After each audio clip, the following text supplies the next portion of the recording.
watching the '95 World Cup and thinking I'm going to be the best rugby player in South Africa.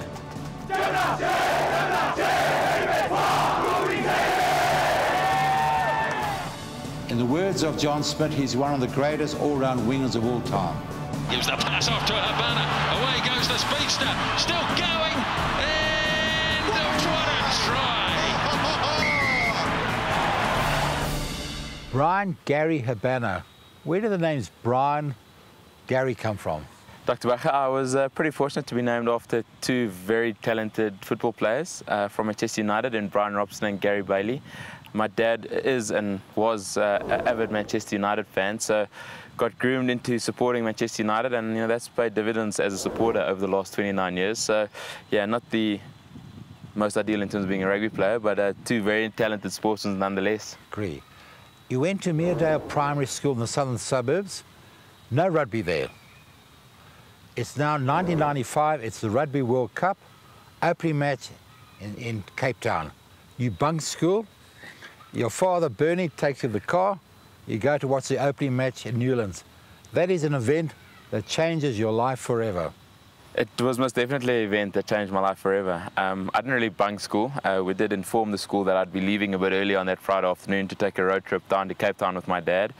And it was an awe-inspiring one. I think seeing, from a youngster who sort of started learning about rugby in about '94 and having never played rugby before, and seeing how this team of Springboks brought a country together, and that the whole euphoria and the passion that was surrounding the whole Rugby World Cup was absolutely amazing. And as a 12-year-old little boy, sitting in the car with your dad, for a 13-hour road trip down to Cape Town, getting there and seeing this atmosphere, the vibe, the passion in Cape Town, and then experiencing that World Cup victory against the then reigning champions, Australia.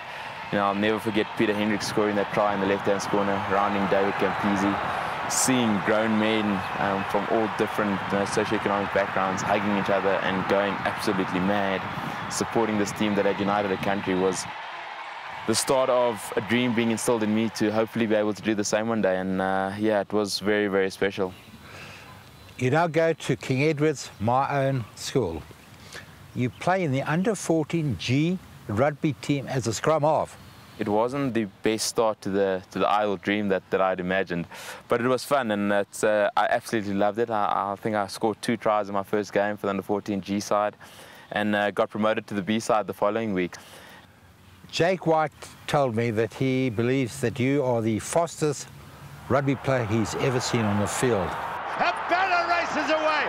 Brilliant run. Now can he take it on? He's going to beat George Gregan. This is Bryan Habana. Catch me if you can. When did you realise or recognise that you had speed?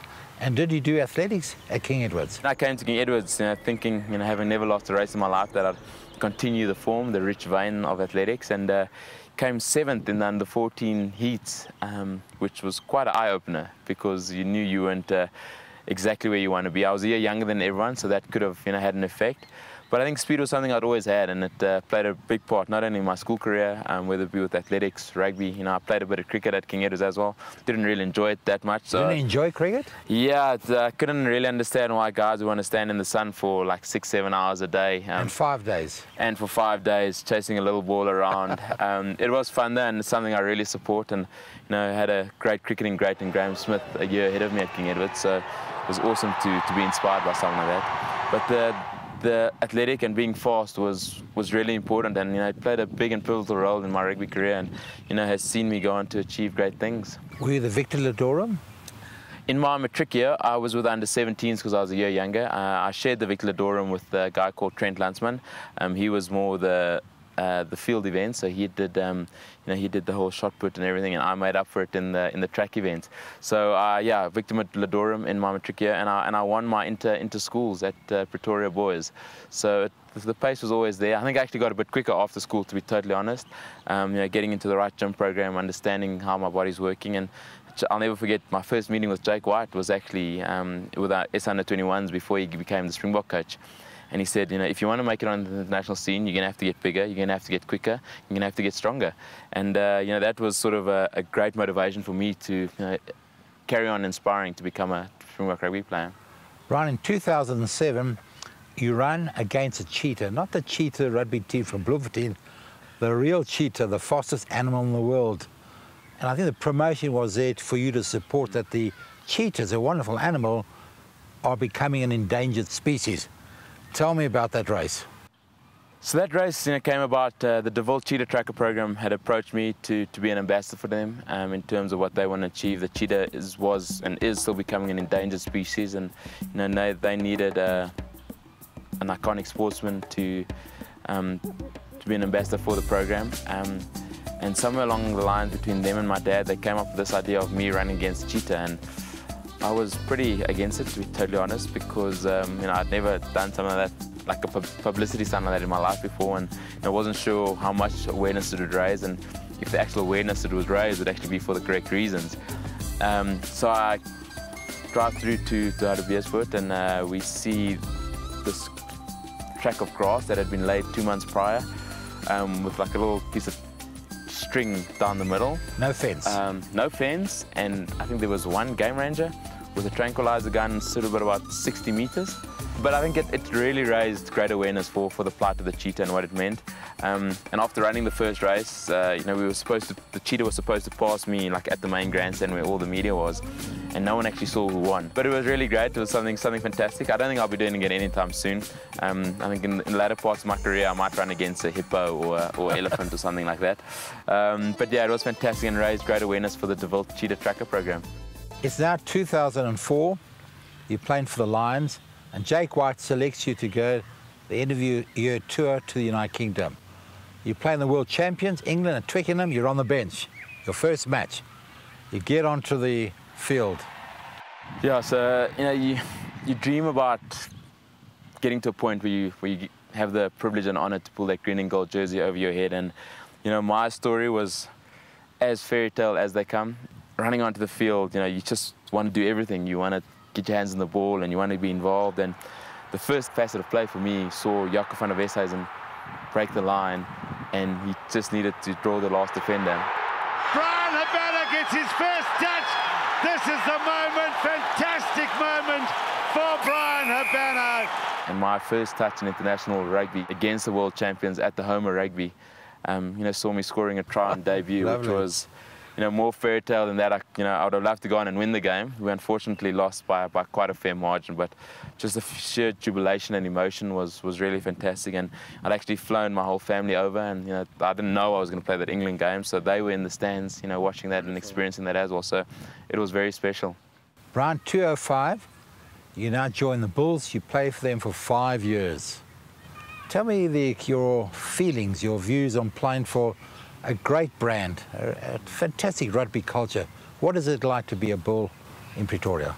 For me as a rugby player, seeing what Heineke had done with the Bulls team that were fairly insignificant, in the early years when he started out there, he lost 11 Super Rugby games on the trot, I think in 2002. Yet they'd gone on to win Currie Cups. They were one of the most successful brands in South Africa as a union. A lot of people didn't take light to the situation that I was going from the Lions to the Bulls, because apparently the Bulls only play 10-man rugby, and there's this whole farce that they kick the ball every time it goes to the fly half, much like yourself, Dr. Bacher, apparently. So I go to the Bulls, and it's a fantastic culture. You got guys like Fourie du Preez, Victor Matfield, Anton Leonard. I was very fortunate and privileged enough to not only play with but befriend the late Etienne Botha, who I think was by far one of the unluckiest guys not to become a Springbok. But yeah, the culture that Heineke instilled went on far beyond when he left in 2007 after we won the Super Rugby Championship for the first time. We went on to win again in 2009, and it's a great culture with unbelievably passionate and loyal fans that really go all out. I mean, Loftus at its best in that sea of blue is a sight to behold, and it was a fantastic opportunity that I had for 5 years, and hopefully I contributed a lot to the Bulls when I was there. And I think it was sort of fitting that I finished my time off there, playing in a Currie Cup final at Loftus, scoring 2 tries and winning that Currie Cup, the coveted Currie Cup trophy for the first time, and being a part of something so special. Bryan, I read you said that to remain number 1, you have to practice as though you're number 2. if you think you're number one and you're going to stay there, there's a lot of guys behind you, wanting to take your spot. Where if you're number two and you constantly want to work and improve and make sure that the time, effort, and dedication pays dividends, to get to number one, you have to actually think and train like you're number two. Bryan, it's 2007, the Rugby World Cup is in France. You score 8 great tries. You equal the famous Jonah Loma's world record. You also are named the IRB Player of the Year. When Jake got us together in 2004, his first words were, we were going to win the World Cup in 2007. And for a lot of us, we looked at our watches, looked at the calendars to see if it was April's Fool's, because we'd had a treacherous 2003 World Cup that had gone horribly wrong, as everyone correctly remembers. And the players just wanted to restore pride in South African rugby, and along with the likes of Os and guys that knew what it was to be a Springbok, went on to win in 2004 in the Tri-Nations. And there were a lot of ups, there were a lot of downs. In 2006, we lost 49-0 against Australia in Brisbane. Jake White was almost going to get sacked as a coach. We as players were horrible. They needed new talent to come through. The old core was not good enough anymore. And Jake never deviated from his plan of believing that he was going to win a World Cup. And he'd got this team around him that had a belief. And 2007 in France was absolutely amazing. The atmosphere, the intensity of rugby was fantastic. And sitting in Marseille for those quarterfinals, watching Australia and favourites New Zealand getting knocked out was mesmerising. We were facing Fiji the next day, and with 20 minutes to go, it was 20 points all. Fiji had been playing fantastic rugby. They'd had the whole crowd behind them, and for me, my 8 tries were fantastic, but whether my 8 tries contributed more than JP Peterson's tackle on the Fijian lock, to not see them go ahead, I doubt it was, and every guy's contribution, Jean Smith, Farid Aprea in the 36-0 game against England was one of the best performances by number 9 I've ever seen in my career. Victor Matfield in that World Cup final, tackling 50 metres back, to save a try. Donna Rousseau, shoelaces type stuff, and Mark Waiter to stop that try. No, touch the line. That's the line, I'm right. Yeah, touch the line. It was great to be able to contribute, and I think I'm very fortunate that I was part of a fantastic side that went on to win it. And when I stayed in that stadium in 1995 with my dad, and I saw Joel Stransky kick that drop kick over, and I saw Nelson Mandela walk on there with that number 6 jersey and give Francois the coveted William Webelis trophy, I wanted to do the same. And coming back to South Africa and seeing how it brought the country together, seeing how kids in the rural townships in the Eastern Cape were running 4 or 5 kilometers behind a bus to get a glimpse of their heroes was more worthwhile than all the hard work and all the effort that had been put in to actually bring that cup they call Build back to South Africa.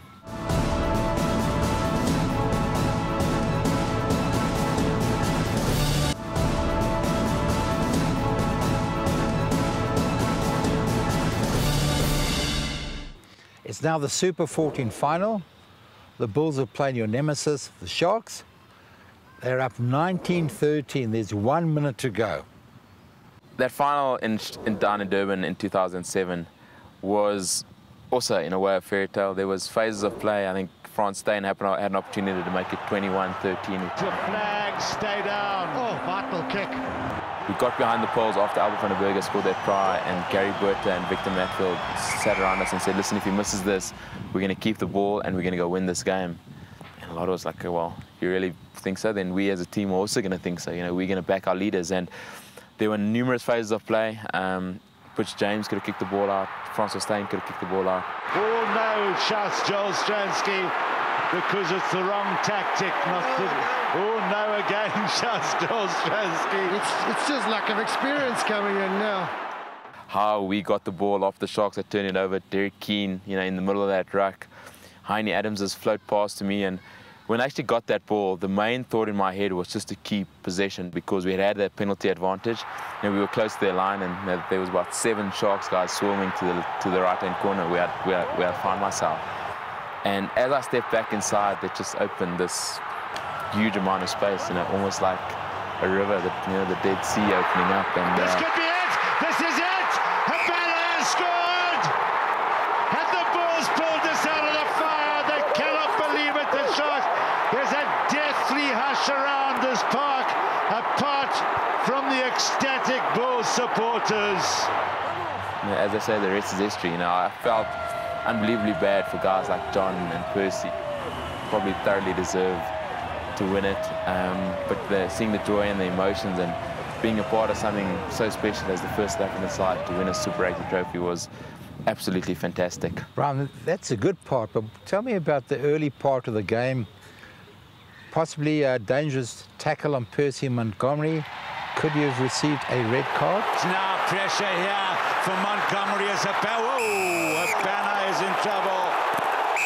Bryan Habana is in trouble here. Monty's down. There's going to be booing every time Bryan touches the ball. Yeah, that was probably one of the lowlights of my career, and I think it's something that lingered with me for a very long time. And I mean, I think I sent Monty about 4 or 5 messages the next day because we were going to be in Springbok camp together. And yeah, looking back now, it probably would have been a red card decision. How I didn't even get a yellow card was very. And I think because it was so early in the game, and it was pretty frightening. And like I said, I don't think I can say sorry to Monty enough. I'm very happy that he didn't break anything or damage anything because he felt pretty bad. And yeah, it's something I'm not proud of, and hopefully something I've only done once in my career.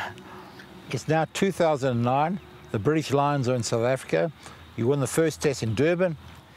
So that second test at Loftus was a big one because it was going to be a decider, and we'd been under a huge amount of pressure from the start. Skalkberger got sent off early in the game, and the British and Irish Lions, where I was normally used to seeing a whole sea of blue on the Eastern Pavilion, it was just a sea of red, and it was crazy. And their supporters were fanatical. They were playing fantastic rugby. And we got into that half time, and there were a couple of harsh words said, not only by the coach, but by John, but by Victor. And just to get back on track, just to get our mojo going again. And I think being able to sort of be a part of being a catalyst to see us, for me, by scoring that try, going on, Jacques Foury's try was absolutely phenomenal. It won try of the year in 2009. And Jacques Foury!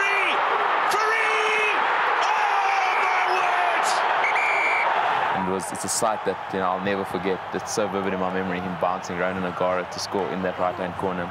It only comes around once every 12 years, so to be able to be a part of it, it's a huge honour and privilege, and to be able to have contributed to see us win. And Morné Steyn kicking that 56-metre kick over from the halfway line was pretty special. But you haven't told me about your try. Oh, Habana! Through the gap, Bryan Habana! Try! So the try was pretty special. It was a set move that we'd been training on the paddock for quite a while, and Brian O'Driscoll just shot it out of line for the Lions, and just opened again this massive hole, and it was literally just about me trying to round one defender and finish it off and try to get as close to the poles as possible so the conversion would be easy. 2010, you now move to the Stormers. You leave the Bulls, you're very happy there. Could this have been a rugby decision?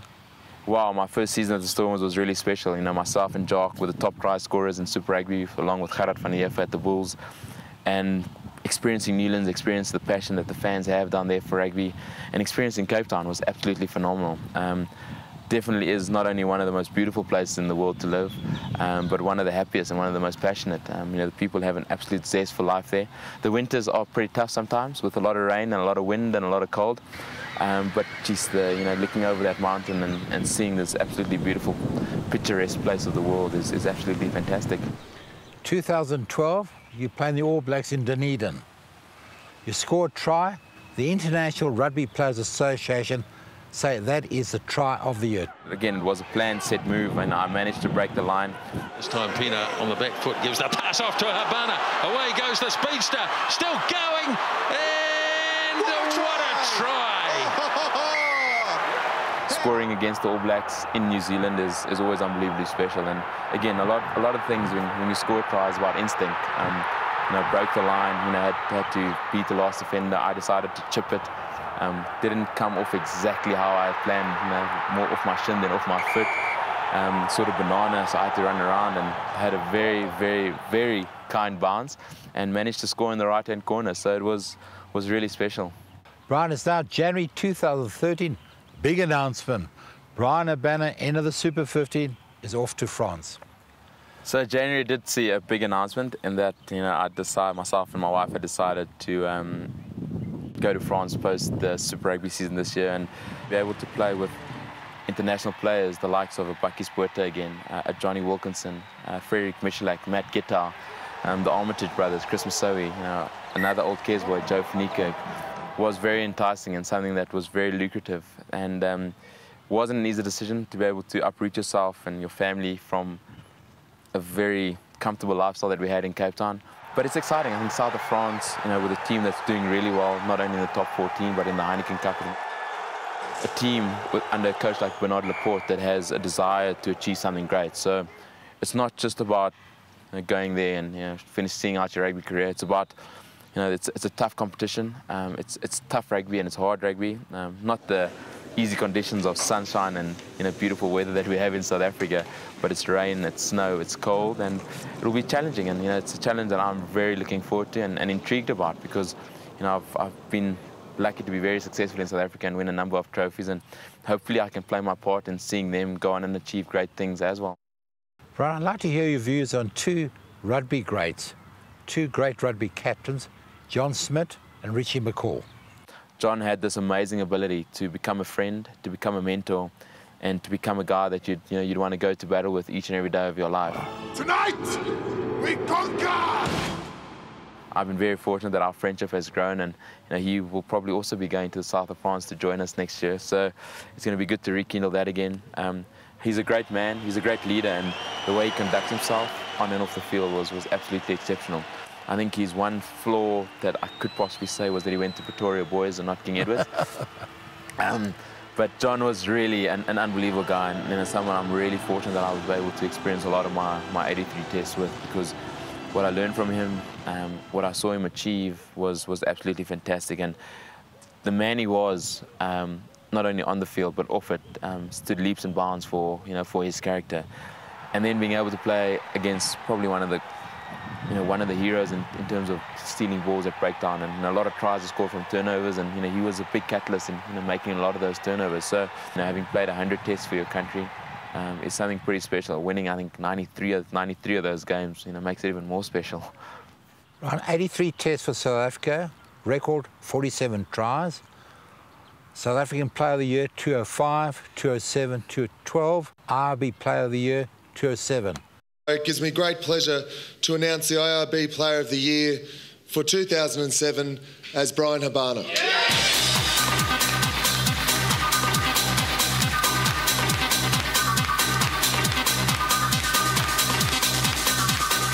Jake and John have led this team impeccably well in the last 4 years. Their leadership abilities have come through when it was needed most. By a coach and by a captain. Great stats, great accolades, but there's one stat that you're not going to be proud of. Shall I tell you? Please, I'm very interested. You played in New Zealand 25 times. That's for the Tests and Super Rugby. You only won 8 out of 25. So in every 3 games, you lost 2. The question I ask you, why is it so difficult to win in New Zealand? I mean, they've only got 4 million people. Tell me about it. So New Zealand as a rugby country is absolutely phenomenal. I'm not too sure what they eat there as youngsters or what they put in their food, but they become phenomenal rugby athletes. They've got skill, they're quick, they got unbelievable hands, they're physical, and I think the one thing I can though say is that I've been pretty fortunate that I've been a part of a Springbok side that has won twice in New Zealand. And the first time came back in 2008 with no one will ever forget Ricky January's little chip and chase to score in Dunedin. Here goes January, kick and chase, this could be sensational. Oh, what a try! Ricky January, unbelievable. And then to win the Tri-Nations in 2009, the first time I'd ever been a Springbok winning a Tri-Nations in Hamilton, was really special. It's been an amazing journey, and hopefully we've laid a foundation that will carry us through the next 2 years, and hopefully I'll be able to contribute to what is an unbelievable side. Bryan, I've often read you have said the following: you've never seen yourself as having been disadvantaged. You've never seen yourself as a coloured or black, but as a South African. Without a doubt, Dr. Bacher. I think for me, I grew up pretty privileged, if I can say that. I had the opportunity to go to the best schools. Had boots to train in, had athletic spikes to run in when I needed to do that. Got given cricket stuff. I had a family that supported me. My dad watched almost every single rugby game of mine for as long as I can remember. So I was pretty privileged, and I think growing up, in the new South Africa, I had friends from different backgrounds: black, white, coloured, Indian. And I think growing up as a youngster, you don't understand colour, you don't understand what it's all about. The older you get, the more you learn about the apartheid regime and what it was all about, and you see the segregation and you see the stuff going on. But it's not always easy. I'm not saying it's easy, but I think for me, being a proudly South African, and I think you look at the greatest role model we have in Nelson Mandela. He could have easily come back as president of the country and scrapped the Springbok, not done what he did in the 1995 World Cup. Yet he forgave. He stood up, and he said he was also wrong at times, and he instilled a hope of belief in this country. And I think for me, when you have a role model like that, how can you not want to do the same? And Bryan Habana at the left touchline, and there is the Springbok try-scoring record. Bryan, I've spoken to Jake White and John Smith at considerable length during the past couple of weeks. Both of them tell me the following, that as a winger, you are unique in the world of rugby, because generally speaking, the winger is not pivotal. The centre breaks, he gives you the ball, you score. You're different, you're proactive, you tackle heavy forwards. It's quality tackle actually from Bryan Habana. You finish off movements. Get it to Habana as the call. This man's quite the one catching. Heyman's flying across. Bryan Habana has got his second try here in Durban. Your kicking ability. Guy hits it, head down, follow through, ideal. Your catching ability, your all-round skills are absolutely exceptional. Well, that's just an outstanding piece of rugby from Bryan Habana. Very humbled by that statement, and hopefully I continue working. Hopefully I continue putting in the hard yards, and hopefully I continue not only scoring tries, but by making a big and a massive contribution each and every time I'm involved in a rugby game. Bryan, I've spoken to many of your peers and to your staff in Cape Town. They say you've never changed. You're the same person as you were in 2004. You're respectful, you're dignified. You never say no to some kid that wants your autograph. They tell me that when the bus leaves the training ground, you're the last on that bus. You're signing autographs. John Smith has told me that he's got 2 young kids, 1 boy. And he said that if that young boy grows up one day and emulates you as a person, he'll be the happiest father. Bryan, it's been a privilege for me to have interviewed you. I can honestly say that I would say to the South African rugby audience that you are the Sachin Tendulkar of South African rugby.